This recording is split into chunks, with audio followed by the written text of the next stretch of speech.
Hi world, it's Keely and I'm back for another video. I'm sorry that the camera is slightly wonky. I have to fix my tripod, but this is going to be the mid-year book freakout tag. I know it's past mid-year, but I wasn't making videos mid-year, so I've decided to just do it now, featuring Zoe, who will be sleeping in the background. I've printed out all of the questions and we'll just go through them. I had to go back and look through my story graph and look at all the books that I've read so far this year. Today is the 14th of August and I have completed 77 books so far this year, including some kids books and some graphic novels, so that does help boost the number of books. I don't have a goal for how many books I'd like to read this year, like officially. I think it'd be cool if I hit 100 books. I think I could do it because it's only August and we still have plenty of months left for me to read another 30 books, but we shall see how this goes. Well, less than 30 books, but we'll see how this goes for the rest of the year. So let's go ahead and dive into the questions. The first question was the best book that you've read so far in 2024.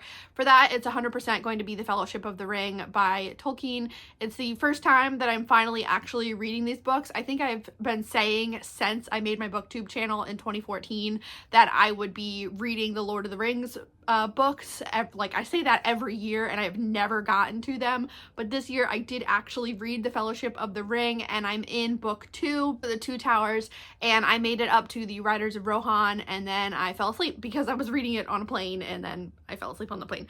But The Fellowship of the Ring 100% is my favorite book that I've read so far this year. The second question is the best sequel that you've read so far this year, and for that it's going to be actually the third book in a series, Everblaze by Shannon Messenger. This is from the Keepers of Lost Cities series. I freaking love this series so much. It's so good. It's a middle grade series about this little girl named Sophie who realizes that she has like telepathic powers, and one day when she's at school she meets this other boy who starts talking to her about his abilities and says that like he can introduce her to people that also have these abilities, and then she discovers that there's this whole universe that's like living at the same time period that she is, and she had no idea that they existed. And it's just so like life-affirming and cute and wonderful, and I love the relationships in this book. It's in this series, honestly. It's just so good. I know there's like 10 of them and they're all this big, but they're so good, and I am very excited that I think I have books 4 and 5 to get to next. Like, I think they're actually on my shelf. I can see, which one is that? I can't tell if that's book 4. I think that's book 4. New release that you haven't read yet but want to. So for this one, I chose 2 newer releases. They're not necessarily new releases because I don't like purchase new releases really because they're expensive. I typically wait until it's like a Kindle daily deal or my library gets it, or I find them at the thrift store after the hype has died down.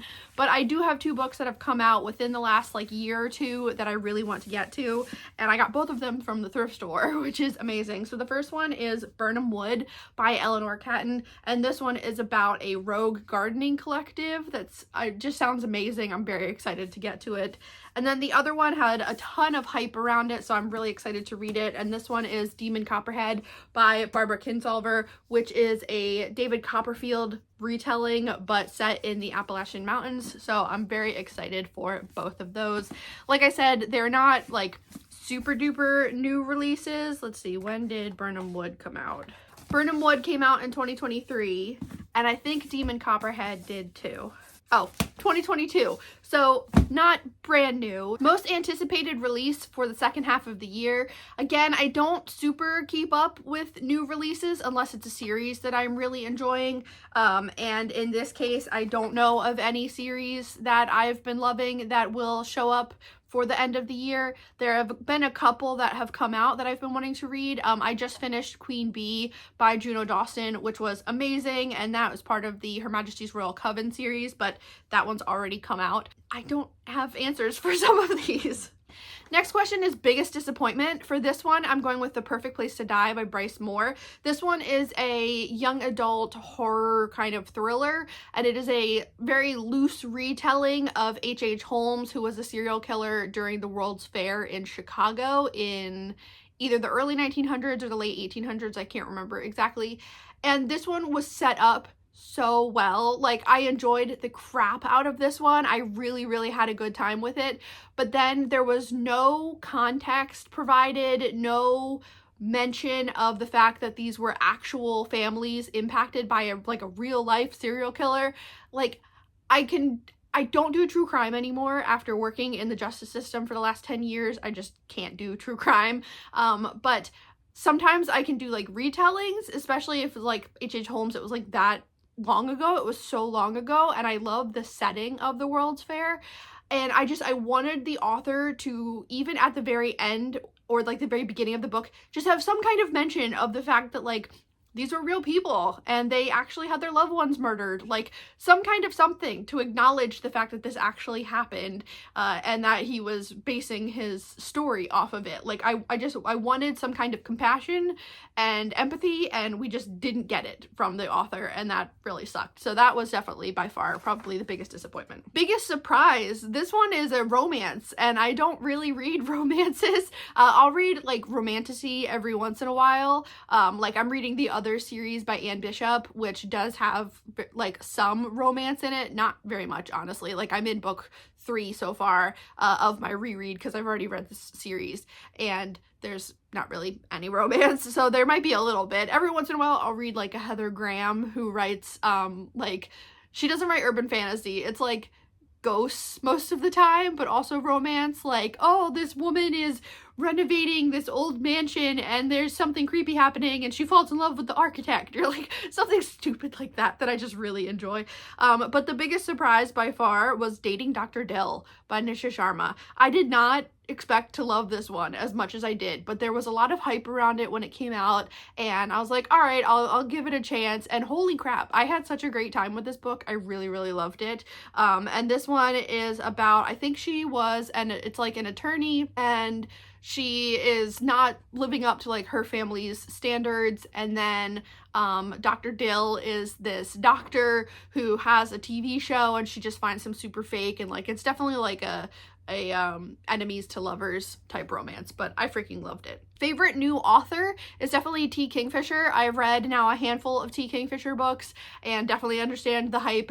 She writes a lot of like cozy horror, which sounds crazy if you don't read cozy books, but cozy horror 100%. I absolutely love T. Kingfisher, and I have lots of other books by that author on my TBR. Newest fictional crush, I don't have one. I don't really have crushes on fictional characters that much. I mean, Aragorn, because who doesn't love Aragorn? But newest fictional crush, I definitely don't have one. Newest favorite character, it's not a new favorite character because the series has been out for a while, but I recently reread the Murderbot Diaries series and freaking love Murderbot. So Murderbot's definitely one of my favorite characters. Book that made you cry. So no books have actually made me cry this year, but one that got pretty damn close was A Woman Is No Man by Etaf Rum.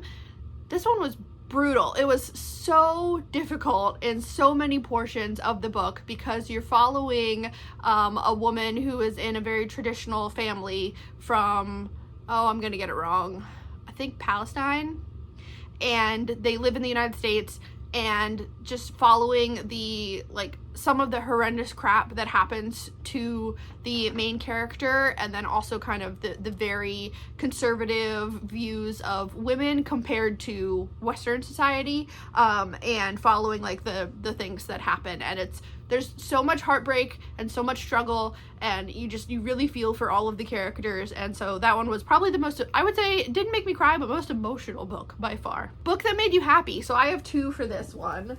The first one that I have is this one, which I just read, which is Millie Flora's Poison Garden by Christy Mandan. This one is a kid's book, and it's all about Millie Flora, who is like the weird kid that moves into town, and she sees that all the adults have rose gardens and they're so beautiful and pristine, and she's like, well, I love plants, I want a garden. And her garden is made up of all poisonous plants, and the adults don't understand and they don't appreciate it, but all the little kids do, and so they accept her for who she is and the fact that she is different from everyone. And I just loved it so much. It was so cute. It was definitely one of my favorite books so far this year. And then the other one is the Ham Helsing series.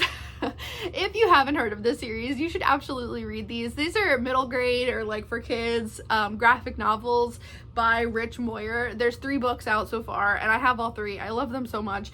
Ham Helsing is obviously based off of Van Helsing. So Ham Helsing is this little pig that is in a family of vampire hunters, but he ends up befriending the vampires and just wants everyone to get along, and he doesn't want to be a vampire hunter, and it's just so freaking cute. I love it so much. So I would highly recommend the Ham Helsing series. The most beautiful book you've bought so far this year or received is probably this edition of Wolfsong that you can just get at Barnes & Noble by TJ Klune, and I picked it up specifically because of the beautiful sprayed edges. I don't have a lot of books that have sprayed edges. I don't really do like the collector's boxes or anything, although if I had the space I totally would. I just don't really have the space for a ton of editions of books, except for Frankenstein. I have my Frankenstein collection. But this one I would say is probably the most beautiful of all of the books that I've purchased so far this year. What books do you need to read by the end of the year?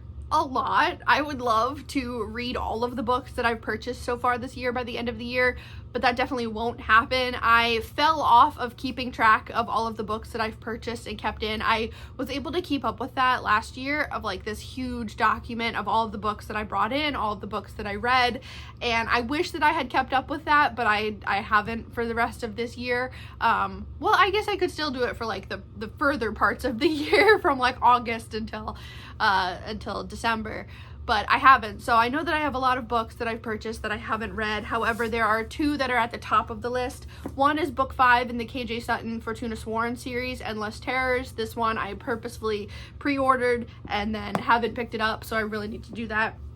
And then the other one is Aurora by Kim Stanley Robinson. I'm heavily influenced by Emma from the channel Emmy Reads. I freaking love her so much, and she had to read this one and it just definitely caught my eye. And then I listened to a podcast episode with Kim Stanley Robinson and was like, okay, I really want to read some of their work. So I went to Barnes & Noble and specifically picked up that book. So basically, if there are books that I specifically went to the store to get or ordered online, those books are like top priority, but I didn't gather all of them to show you guys. So just like watch my story graph and you'll see all of the books that I'm reading. And I'm going to try to keep up with this channel and make more videos by like throughout the end of the year because I'm back in the mood to do it. So I'm hoping that I will actually stick with it. But those are all of the books that I wanted to talk about for this video. I would love to do more TBR videos, but my mood reading is a little bit too aggressive to stick with TBRs. I tried sticking to a TBR in May and completely failed, so that's why there was no follow-up video for that. But I am working on some reading vlogs, so those will be coming soon. So if you haven't done the mid-year book freakout tag and you'd want to do it, please do it. I'm tagging you. I don't know if people actually tag people anymore, but I'm tagging you. And if you've already done it and have a video, please let me know in the comments. I'd love to go watch it and support your channels. And let me know if you've read any of these books that I've talked about and what you thought of them. And that's it. Thanks for watching. Bye.